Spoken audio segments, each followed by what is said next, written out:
How did a fake relationship with a stranger turn into real love? The envelope arrived on a Friday morning with my name typed across expensive letterhead. Inside, a check for $50,000 and a letter that began, Miss Delacroix, your services are required for 6 months. The arrangement is strictly professional. I read it twice before the absurdity hit me. Someone was offering me more money than I'd made in 2 years to pretend to be their girlfriend. The letter was signed by Thea Blackwood, a name I recognized from business magazines and society pages. Tech heiress, venture capitalist, the kind of woman who appeared at charity galas with perfect makeup and calculated smiles. According to the letter, she needed a fake girlfriend to satisfy the terms of her grandfather's will. If she remained single past her 30th birthday, her inheritance would go to a cousin who'd already threatened to dismantle the family foundation. The birthday was in 6 months. The performance had to be convincing. The money was real. I should have thrown the letter away, should have deposited the check and disappeared. Instead, I found myself standing outside Blackwood Industries at exactly 2 p.m., wearing my one good dress and questioning every life choice that had led me here. The receptionist directed me to the penthouse, where floor-to-ceiling windows offered a view of the entire city. Thea Blackwood sat behind a glass desk, her dark hair pulled back severely, her expression unreadable. She was beautiful in the way that expensive things are beautiful, polished, intimidating, completely out of my league. Miss Delacroix, she said without looking up from her computer. Thank you for coming. Her voice carried the kind of authority that made people jump to attention. I'd been in the room 30 seconds and already felt like I was failing some test I didn't understand. She finally looked at me, her gaze traveling from my discount store dress to my nervous fidgeting with calculating assessment. Before we begin, she said, I need to know why you're here. This isn't a dating service. This isn't about loneliness or companionship. This is a business arrangement with specific parameters and expectations. If you're looking for romance or genuine connection, you're wasting both our time. I thought about my student loans, my overdue rent, the job rejection letters stacked on my kitchen counter. I'm here for the money, I said honestly. She smiled for the first time, and it transformed her entire face. Good. Honesty is essential for this to work. My grandfather's will requires me to be in a stable, committed relationship by my 30th birthday. The foundation that bears our family name hangs in the balance, along with the livelihoods of 3,000 employees and the charitable work we fund. She stood and walked to the windows, her heels clicking against the marble floor. My cousin Victor has been systematically undermining the foundation's work, waiting for his chance to inherit and liquidate everything our family built. The scope of what she was asking hit me then. This wasn't just about money or inheritance. It was about preserving something that mattered to thousands of people. Why me? I asked. Why not hire a professional actress or someone from your social circle? Thea turned back to me. Because you're not part of my world. You don't have connections to exploit or secrets to sell. Your financial situation makes you motivated but not greedy. $50,000 is life-changing for you but not enough to retire on. You'll need to maintain the facade for the full 6 months. She returned to her desk and pulled out a contract thicker than most novels. The terms are simple. You'll attend social functions as my girlfriend. You'll be photographed together at appropriate venues. You'll learn enough about my life and interests to be convincing in conversation. In exchange, you'll receive $50,000, a clothing allowance, and accommodations in my penthouse. I stared at the contract, my hands trembling slightly. There are rules, she continued. No romantic involvement with other people during the contract period. No disclosure of our arrangement to anyone. No emotional attachment. She emphasized those last words. This is performance art, not a relationship. The moment you forget that distinction, you become a liability. I signed the contract before I could change my mind. The ink was still wet when she handed me a credit card. Your clothing allowance. We need to make you look like someone I would actually date. Her tone was clinical, but something about the way she said it stung. What's wrong with how I look? I asked. Nothing that money can't fix, she replied, already turning back to her computer. Miranda, my personal shopper, will meet you tomorrow at Bergdorf's.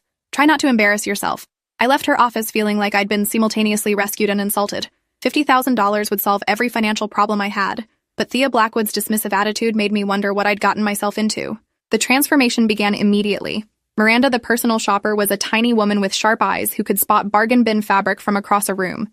She outfitted me in designer dresses, tailored blazers, and shoes that cost more than my monthly rent. Miss Blackwood has specific tastes, Miranda explained while adjusting a sleeve. Clean lines, classic cuts, nothing too flashy or attention-seeking. You're meant to compliment her, not compete. I hardly recognized myself in the fitting room mirrors.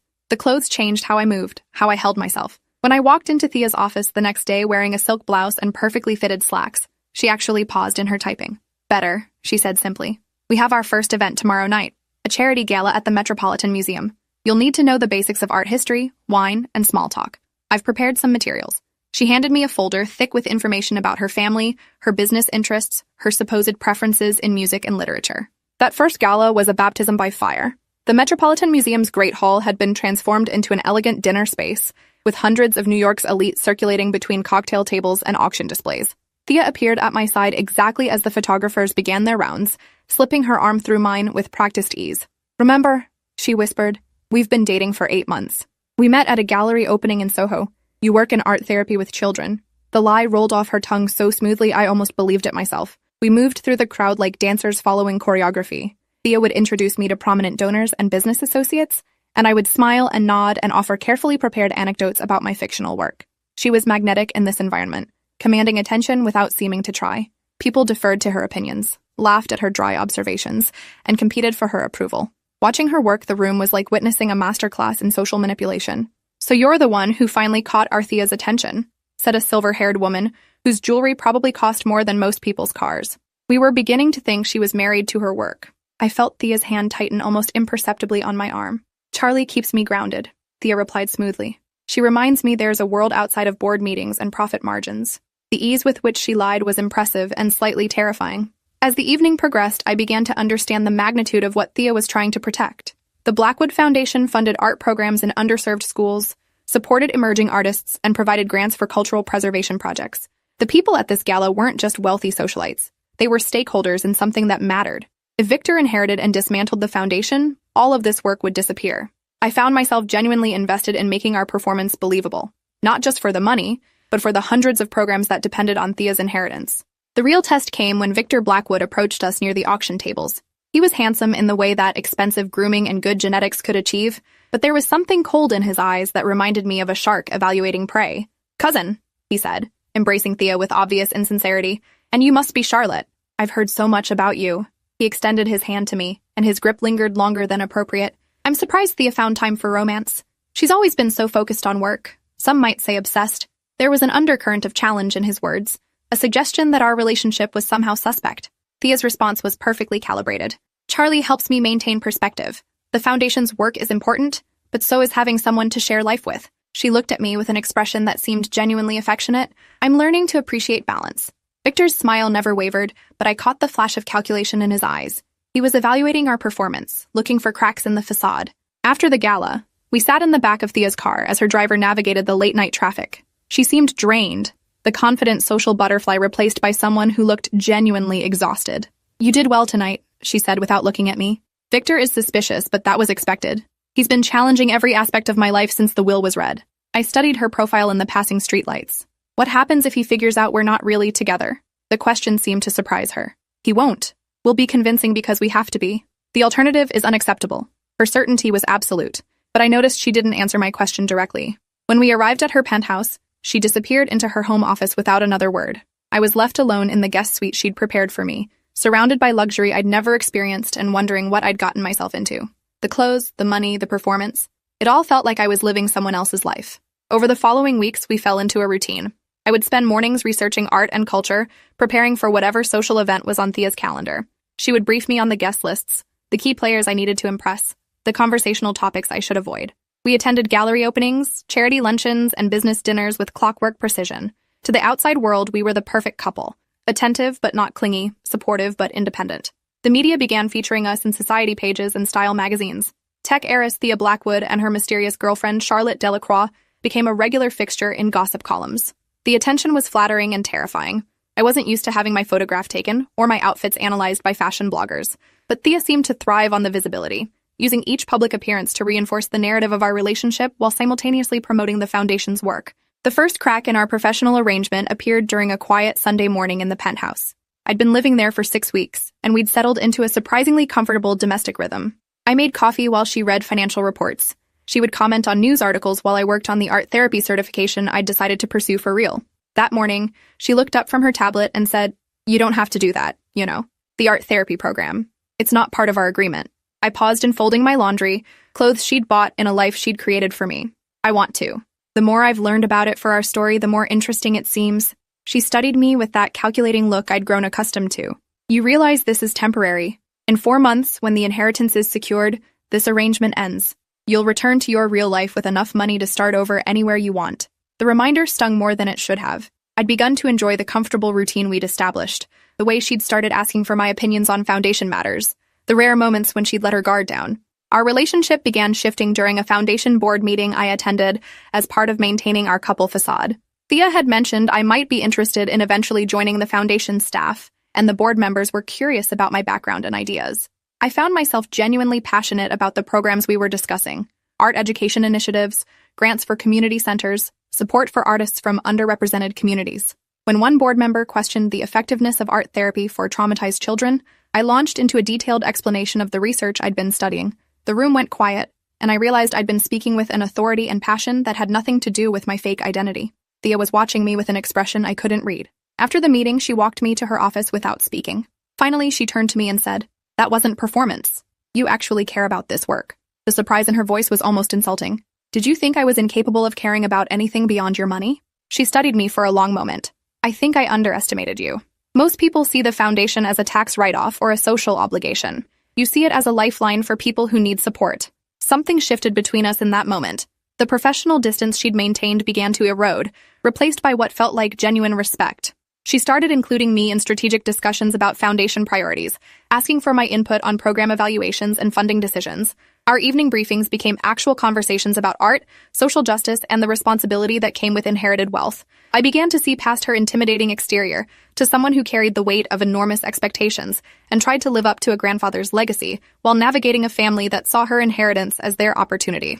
The more time we spent together, the harder it became to remember this was supposed to be temporary, professional, emotionally detached. The facade began to feel less like performance and more like preview of something real. We developed inside jokes, comfortable silences, a rhythm of domestic life that neither of us acknowledged directly. She would leave coffee made exactly how I liked it.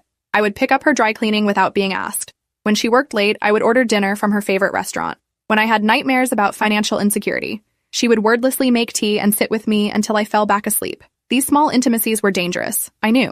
They violated the emotional boundaries she'd established so clearly, but they also felt more genuine than any relationship I'd had before. The woman who emerged during these private moments was funny, thoughtful, surprisingly vulnerable about the pressure she lived under. She worried constantly about living up to her grandfather's expectations, about protecting the foundation from Victor's influence, about whether she was worthy of the trust people placed in her. 3 months into our arrangement, Victor escalated his campaign to undermine Thea's credibility. A gossip columnist known for vicious takedowns published a piece questioning the authenticity of our relationship. Sources close to the family suggested that Thea's sudden romance was suspiciously convenient timing, given the inheritance deadline.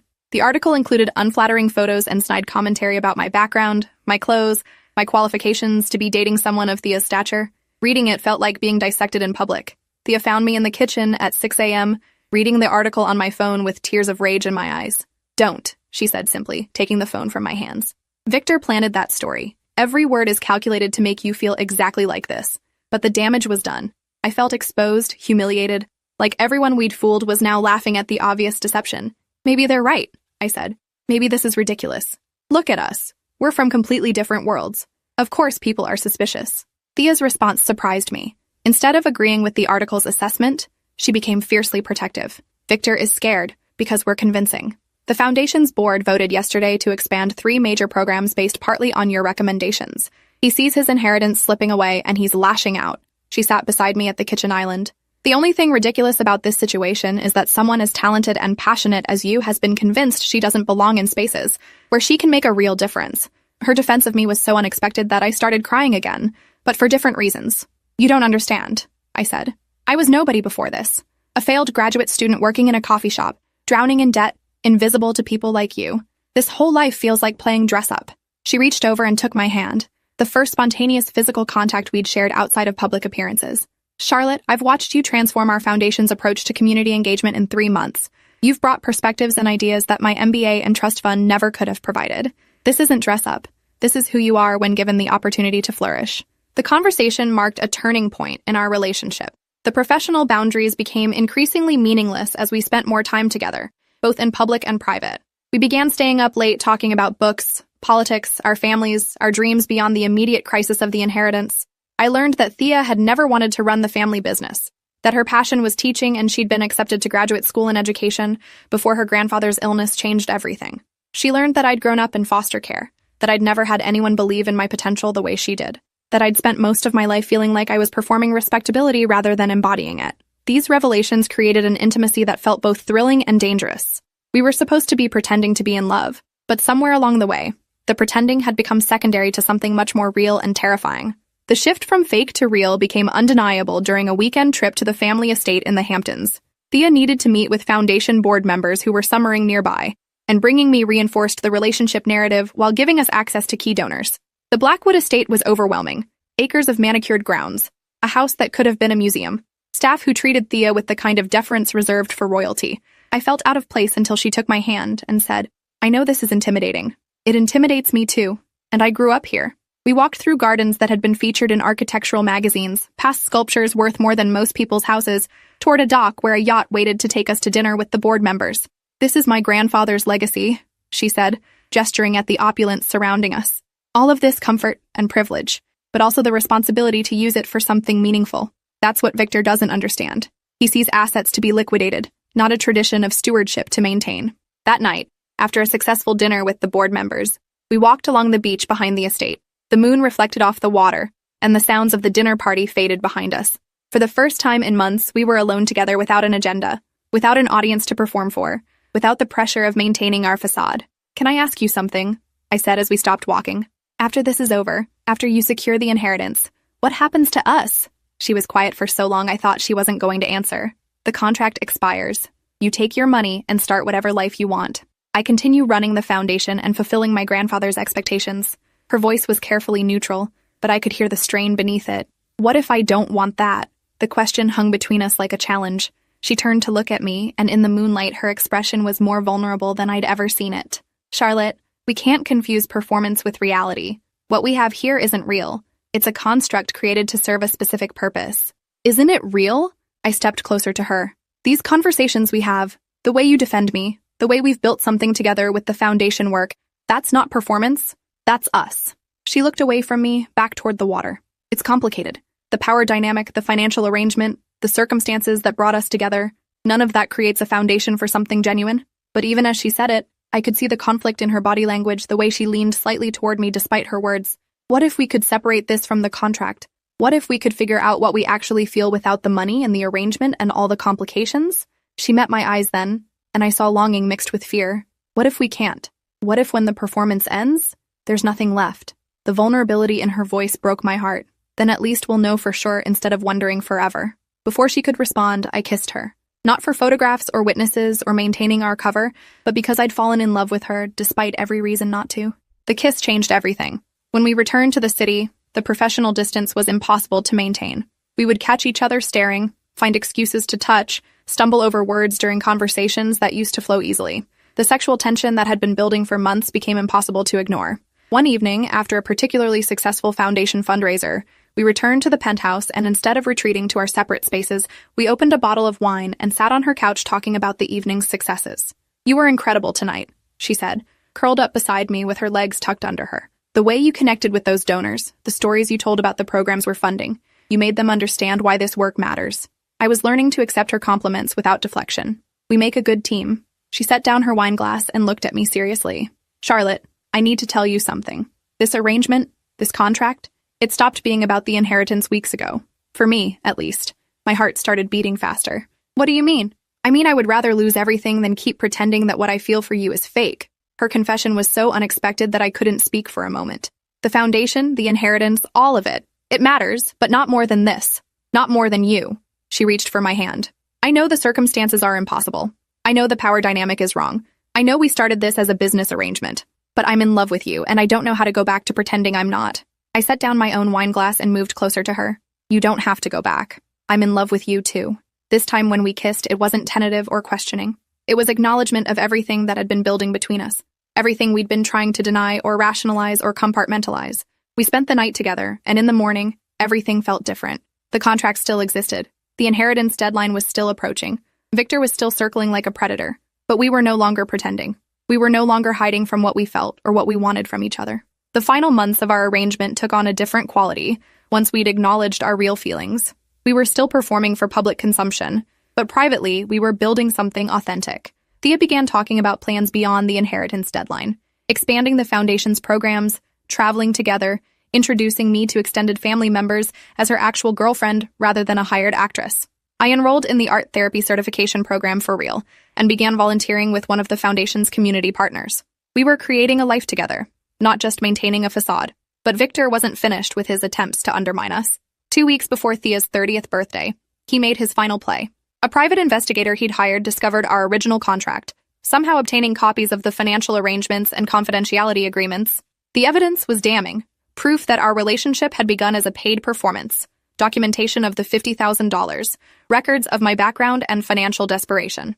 Victor threatened to present this information to the Foundation's board and the media unless Thea agreed to step down from her leadership role immediately. The confrontation happened in the Foundation's boardroom, with Victor presenting his evidence like a prosecutor delivering a closing argument. "My cousin has been deceiving all of you," he announced to the assembled board members. "Her relationship is fraudulent, bought and paid for to satisfy the inheritance requirements. She hired a stranger to pretend to love her." The room erupted in shocked murmurs as he distributed copies of our original contract. I felt my face burning with humiliation as board members I'd grown to respect read the details of our arrangement. Thea sat perfectly still, her expression unreadable, while Victor continued his presentation. "This is the person you want to trust with our family's legacy? Someone who lies so easily about something as fundamental as love?" He was enjoying the moment, savoring what he clearly saw as his victory. The inheritance requirements were meant to ensure stability and maturity. How can someone who hires fake relationships be considered either stable or mature? Several board members were already whispering among themselves, and I could see doubt creeping into their expressions. When Victor finished his presentation, the room fell silent. All eyes turned to Thea, waiting for her response. She stood slowly, maintaining her composure despite the enormity of what had just been revealed. "Victor is correct about one thing," she said, her voice steady and clear. "Charlotte and I did enter into a contractual arrangement 6 months ago. I paid her $50,000 to pretend to be my girlfriend in order to satisfy the inheritance requirements." The admission sent another wave of murmurs through the room. I wanted to disappear, to flee from the embarrassment and judgment I saw on faces around the table. But Thea continued. "However, Victor's information is incomplete. He's failed to present the full story, which is that our fake relationship became real. Charlotte and I fell in love despite the circumstances that brought us together, not because of them." She looked directly at me as she spoke, her gaze steady and reassuring. "The woman sitting beside me is not an actress I hired. She's someone who transformed our foundation's approach to community engagement, who brought fresh perspectives and genuine passion to work that had become routine for those of us born into privilege." "That's a convenient narrative," Victor interrupted. "But how can anyone trust that your feelings are genuine when they originated from a financial transaction?" It was a fair question, and one that cut to the heart of my own insecurities about our relationship. But Thea's response surprised me with its honesty and vulnerability. "You can't trust it, Victor. None of you can. Love isn't something that can be proven or verified or documented in a contract. It requires faith and belief and the willingness to accept that two people can find something real, even in artificial circumstances." She turned to address the full board. "I won't stand here and defend the authenticity of my feelings because love doesn't work that way. What I will defend is Charlotte's contribution to this organization, her genuine commitment to our mission, and her right to be judged on her actions rather than her financial circumstances." The room was quiet as board members processed her words. "If you believe that accepting payment to perform a role disqualifies someone from genuine emotion, then you should vote to transfer the inheritance to Victor. But if you believe that people can grow, change, and find unexpected connections in unexpected places, then judge us on what we've accomplished together, not how we met." The board's deliberation lasted 3 hours. Charlotte and I waited in Thea's office, neither of us speaking much as we processed what had just happened. The humiliation of having our private arrangement exposed was overwhelming, but beneath it was relief at no longer having to hide the truth. "I'm sorry," Thea said suddenly. "I should have found another way to handle Victor's threats. I should have been honest from the beginning instead of putting you through this."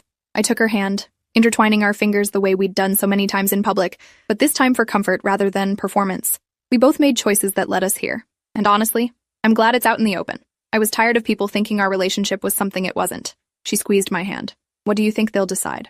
I considered the question seriously. "I think they'll surprise us. Most of them have watched us work together for months. They've seen how we complement each other, how passionate we both are about the Foundation's mission. That has to count for something." When the board finally called us back into the room, their faces were unreadable. The chairman, an elderly woman who'd known Thea's grandfather personally, delivered their decision with formal gravity. "After careful consideration of all the information presented today, this board has reached a unanimous decision." The pause felt endless. "We find that while the circumstances surrounding Miss Blackwood's relationship with Miss Delacroix were unusual and initially deceptive, the work they have accomplished together over the past 6 months demonstrates a genuine partnership and shared commitment to our mission." Relief flooded through me, but she wasn't finished. "However, we cannot ignore the fact that this arrangement was conceived and executed in deliberate violation of the spirit, if not the letter, of the inheritance requirements. Therefore, we are implementing a probationary period. Miss Blackwood will assume full control of the foundation upon her 30th birthday as originally planned, but her leadership will be evaluated annually for the next 3 years. During this period, any evidence of further deception or mismanagement will result in immediate transfer of control to the secondary heir. Victor's face went red with fury. This is ridiculous. She hired a fake girlfriend, and you're rewarding her with exactly what she wanted. The chairman's response was ice cold. Mr. Blackwood, your behavior throughout this process has been vindictive and self-serving. You've shown more interest in destroying your cousin than in protecting our mission. That is not the kind of leadership this foundation needs. The meeting ended with Victor storming out, his final play having failed to achieve the victory he'd been certain was his. In the months that followed, Thea and I had to rebuild our relationship on a foundation of honesty rather than performance. It wasn't easy. We had to separate what was real from what had been contractual, learn to trust each other outside the artificial structure that had brought us together, and figure out how to be a genuine couple without the script we'd been following for so long. But we also had advantages that most couples didn't. We'd already weathered a crisis together, already proven we could work as partners under pressure, already seen each other at our most vulnerable, and chosen to stay. The foundation thrived under Thea's leadership, partly because she'd learned to value perspectives from outside her privileged background, partly because she'd found someone who challenged her to think differently about the impact of inherited wealth. We expanded the art therapy programs I'd researched, created new initiatives for community engagement, and developed partnerships with organizations I'd connected with during my volunteer work. Our fake relationship had become real, but more importantly, our shared vision for meaningful work had become the foundation of something lasting. 2 years after the board meeting that nearly ended everything, Thea proposed to me in the same boardroom where Victor had tried to destroy us. She'd arranged for the space to be filled with artwork created by children in our art therapy programs, along with letters from community partners describing the impact our work had made in their lives. I want to marry you in the place where we learned that love doesn't have to make sense to anyone except the people experiencing it, she said, getting down on one knee in front of the conference table where we'd once been judged and found worthy despite our imperfections. The ring was perfect, not ostentatious or showy, but beautiful in its simplicity, much like the relationship we'd built from the strangest possible beginning. I said yes through tears, not because she was wealthy or powerful, or because our marriage would secure her inheritance permanently, but because she'd seen potential in me when I couldn't see it in myself, because we'd found something real in the midst of performance, because love sometimes begins with the worst possible reasons and grows into the best possible truth. Thanks for watching till the end. Make sure to subscribe and like to not miss the next story.